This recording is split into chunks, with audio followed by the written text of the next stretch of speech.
महिला सुरक्षा पर बड़ी बड़ी डींगे हाँकने वाले आंखें खोलकर देख लें कि देश में चल क्या रहा है।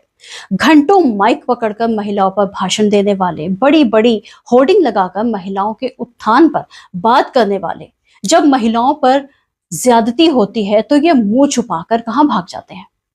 महिला शांति और सुरक्षा सूचकांक 2021 में भारत 170 देशों में से 148वें स्थान पर यूं ही नहीं है।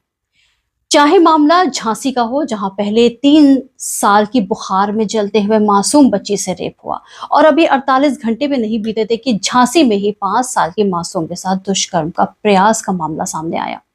बिहार के मुजफ्फरपुर में एक नाबालिग जिसकी उम्र 14 साल बताई जाती है, 5 दबंग रात में आते हैं, माँ बाप से पूछते हैं कि तुम्हारी बेटी कहाँ है, उसका रेप करेंगे। इसके बाद लड़की को घर से उठाकर ले जाते हैं।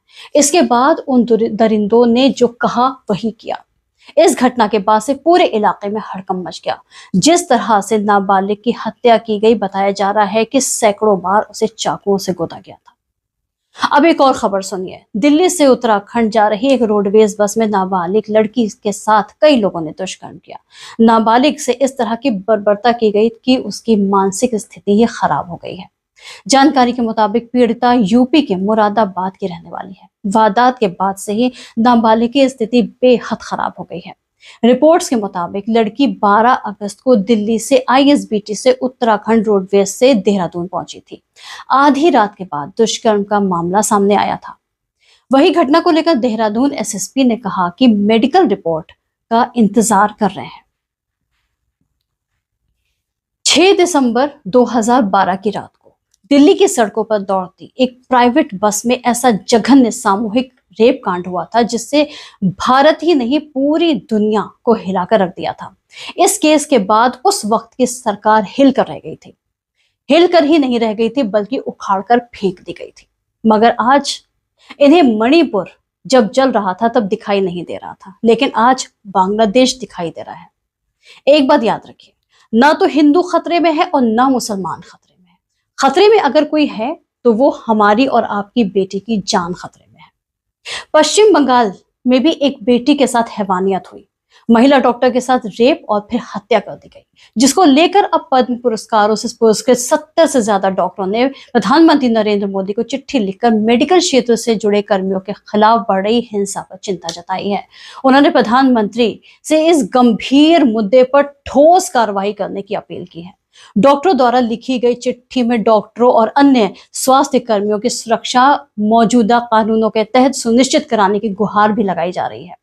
अभी तो कोलकाता की बेटी का मुद्दा सड़कों पर है, पर इस तरह की हैवानियत रुकने का नाम नहीं ले रही, क्योंकि इस मामले के बाद अब एक और उत्तराखंड के उधम सिंह नगर जिले से एक नर्स के साथ हैवानियत का मामला सामने आया है। उत्तराखंड के उधम सिंह नगर जिले के जिला मुख्यालय के एक निजी अस्पताल, एक प्राइवेट हॉस्पिटल में काम करने वाली नर्स के साथ रेप और उसके बाद उसकी हत्या करने वाले आरोपी को पुलिस ने राजस्थान से गिरफ्तार कर लिया है।